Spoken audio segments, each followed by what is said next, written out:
Hello students, मैं पूजा यादव और आज हम चैप्टर 8 किशोरावस्था के बारे में पढ़ेंगे। इसमें प्रस्तावना के कुछ क्वेश्चन होंगे जिनका जवाब आप सभी लोग देंगे।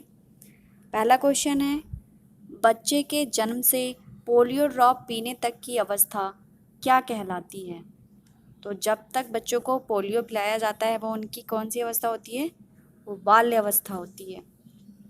सेकंड क्वेश्चन है हमारा, बाल्य अवस्था कौन सी अवस्था तक होती है? तो 6 से 12 तक की अवस्था को हम बाल्य अवस्था कहते हैं। थर्ड क्वेश्चन है, जन्म से 12 वर्ष के पश्चात की अवस्था क्या कहलाती है? तो जो 12 वर्ष के बाद की अवस्था होती है उसे हम किशोरावस्था कहते हैं। आज का हमारा उद्देश्य है किशोरावस्था। इसमें सबसे पहले हेडिंग है किशोरावस्था। जैसा कि हम सभी जानते हैं, जन्म से ही शिशु में वृद्धि एवं विकास के परिणाम स्वरूप कुछ न कुछ परिवर्तन होते रहते हैं, परंतु 10 या 11 वर्ष की आयु के बाद एकाएक तीव्रता आ जाती है, जो इस बात का संकेत करती है कि बच्चे किशोरावस्था में कदम रख रहे हैं। जीवन काल की यह अवधि जब शरीर में ऐसे परिवर्तन होते हैं जिनके परिणाम स्वरूप जनन परिपक्वता आती है, किशोरावस्था कहलाती है। किशोरावस्था 11 वर्ष या 12 वर्ष से प्रारंभ होकर के 18 या 19 वर्ष तक रहती है। नेक्स्ट हेडिंग है हमारी, किशोरावस्था में उम्र के साथ शारीरिक बदलाव। किशोरावस्था में महत्वपूर्ण शारीरिक एवं मानसिक परिवर्तन होते हैं। इस समय हमारा जो दिमाग है पूर्ण विकसित हो जाता है और शारीरिक परिवर्तन भी लगभग पूर्ण हो जाते हैं। बालिकाओं में बालकों की अपेक्षा किशोरावस्था का प्रारंभ 1-2 वर्ष पहले ही प्रारंभ हो जाता है। इन शारीरिक तथा मानसिक बदलाव की शुरुआत बालक बालिकाओं में अलग अलग प्रकार से होती है। किशोर तथा किशोरियों में किशोरावस्था के समय होने वाले शारीरिक एवं मानसिक परिवर्तन निम्नलिखित हैं, जिनका हम क्रमबद्ध अध्ययन करेंगे।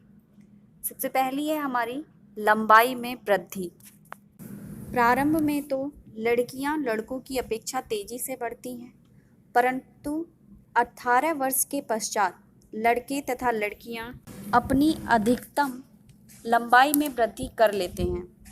अलग अलग बच्चों की लंबाई में वृद्धि की दर भी भिन्न भिन्न होती है। किसी बच्चे की लंबाई माता पिता से प्राप्त आनुवंशिक लक्षणों पर तो निर्भर करता ही है, साथ ही संतुलित आहार भी लंबाई को प्रभावित करते हैं।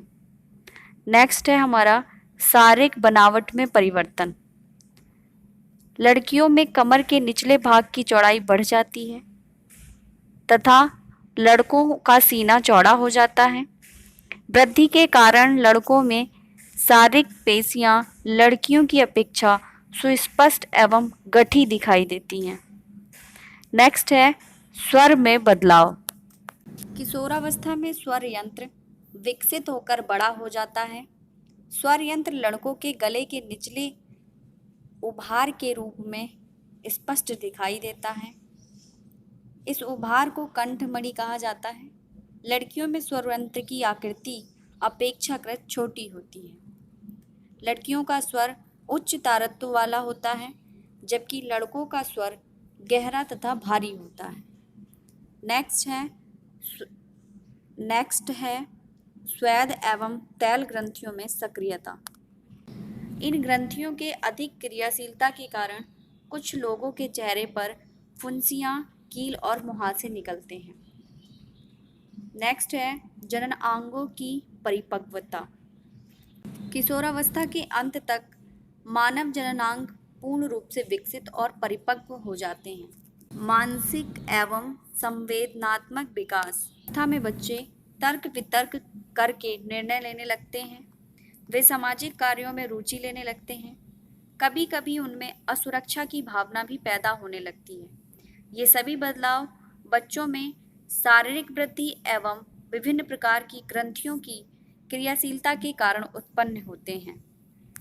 नेक्स्ट हेडिंग है हमारी किशोरावस्था में पोषण का महत्व।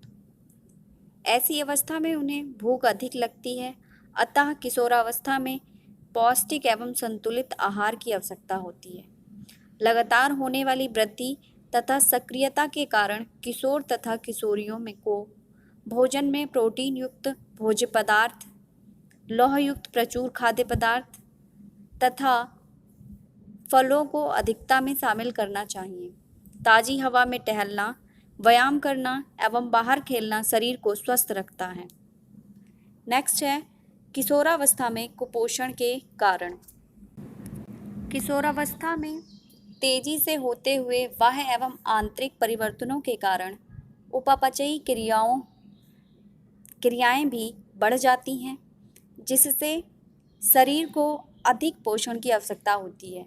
कई बार किशोर किशोरी उस अनुपात में भोजन नहीं लेते हैं जो कि कुपोषण का कारण बनते हैं। ये था आपके पाठ 8 का विवरण।